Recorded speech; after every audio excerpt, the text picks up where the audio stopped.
ഇത്തരത്തിൽ വാഹനത്തിൻ്റെ ഫ്രണ്ടിൽ കൂടെ ക്രോസ് ചെയ്യുമ്പോൾ വളരെയധികം ശ്രദ്ധിക്കണം. ഒരിക്കലും വാഹനത്തിൻ്റെ മുൻഭാഗത്തുകൂടി കടന്നു പോകരുത്. വാഹനത്തിൻ്റെ മുൻഭാഗം ഒരു ബ്ലൈൻഡ് സ്പോട്ടാണ്, ഡ്രൈവർക്ക് കാണില്ല. അപ്പോൾ എങ്ങനെ നടന്നു പോകണമെന്ന് പറഞ്ഞു കഴിഞ്ഞാൽ നമ്മൾ നടക്കുകയാണെങ്കിൽ ഇങ്ങനെ നടക്കണം, ഇങ്ങനെ നടക്കണം. അത് മാത്രം അത്രയും ദൂരം നടക്കരുത്, അടുത്ത് നടക്കരുത്, കുറച്ച് ദൂരം നടക്കുക. കൈ ഇങ്ങനെ പൊക്കി നടക്കുക. ഇനി ഇവിടെ എത്തിക്കഴിഞ്ഞാൽ കൈ ഈ രീതി പിടിക്കുക. മനസ്സിലായില്ലേ? നമ്മൾ ബോഡി ഇങ്ങനെ വരല്ലേ, നമ്മൾ വണ്ടിയുടെ ഫ്രണ്ട് വശം കവർ ചെയ്യുമ്പം കൈ ഇങ്ങനെ കൊണ്ട് വരിക. ഇപ്പോൾ ഇൻ കേസ് ഒരു വാഹനം അവിടെ നിന്ന് വരുവാണെന്നുണ്ടെങ്കിൽ ആ വാഹനം നമ്മുടെ കയ്യിലായിരിക്കും തട്ടുന്നത്. മനസ്സിലായി? അതേസമയം നമ്മൾ ബോഡി മുന്നോട്ട് വെച്ച് കഴിഞ്ഞാൽ തട്ടാനുള്ള സാധ്യത ബോഡിയിലാണ്. സോ നമ്മൾ നടക്കുമ്പോൾ ഡ്രൈവറുടെ അറ്റൻഷൻ കിട്ടത്തക്ക രീതിയിൽ കൈ ഉയർത്തി നടക്കുക, വാഹനത്തിൻ്റെ തൊട്ട് ഫ്രണ്ടിൽ കൂടെ നടക്കുക. ഓക്കെ, മനസ്സിലായോ? അപ്പോൾ ബാക്കി അദ്ദേഹത്തിന് പറഞ്ഞു കൊടുക്കാം. പലപ്പോഴും വണ്ടി നിർത്തിക്കഴിഞ്ഞാൽ നിങ്ങൾ ഒരു പക്ഷേ എന്തെങ്കിലും സ്റ്റാറ്റസ് നോക്കാൻ അല്ലെങ്കിൽ ഒരു കോൾ വിളിക്കാൻ വേണ്ടി നിർത്തിയിട്ടിരിക്കുമ്പോൾ മൊബൈൽ ഇത്തരത്തിൽ എടുക്കാറുണ്ട്. അപ്പോൾ സറൗണ്ടിങ്സിലുള്ള നിങ്ങളുടെ അറ്റൻഷൻ മാറും.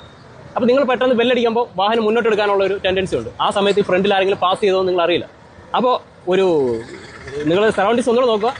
ചെറിയ വല്ലാണ്ട് ഹോൺ അടിക്കരുത്, ജസ്റ്റ് ഒന്ന് ഹോൺ അടിച്ച് വളരെ സ്ലോയിൽ വണ്ടി എടുക്കുക. കഴിഞ്ഞ ദിവസം ഇത്തരത്തിൽ ഒരു വ്യക്തി ഒരു ട്രാൻസ്പോർട്ട് ബസ്സിൻ്റെ ഫ്രണ്ടിൽ കൂടെ പാസ് ചെയ്ത് പോയപ്പോൾ അദ്ദേഹത്തിൻ്റെ മുകളിൽ കൂടെ വണ്ടി ഇറങ്ങുന്ന ഒരു സിറ്റുവേഷൻ ഉണ്ടായി. അപ്പോൾ അതുണ്ടാകാതിരിക്കാൻ വേണ്ടിയിട്ട് ഒരു അവയർനെസ്സിന് വേണ്ടിയിട്ടാണ് ഇത് പറഞ്ഞു തരുന്നത്. അപ്പോൾ ക്രോസ് ചെയ്യുന്നവരെ പ്രത്യേകം ശ്രദ്ധിക്കുക. ചിലപ്പം മുമ്പിൽ കൂടെ അല്ല പുറകിൽ കൂടെ ക്രോസ് ചെയ്യാൻ സാധ്യതയുണ്ട്. അപ്പോൾ മുന്നോട്ട് എടുക്കുമ്പോഴും പുറന്നോട്ട് എടുക്കുമ്പോഴും വളരെയധികം ശ്രദ്ധിച്ച് വേണം വാഹനം എടുക്കാൻ വേണ്ടി.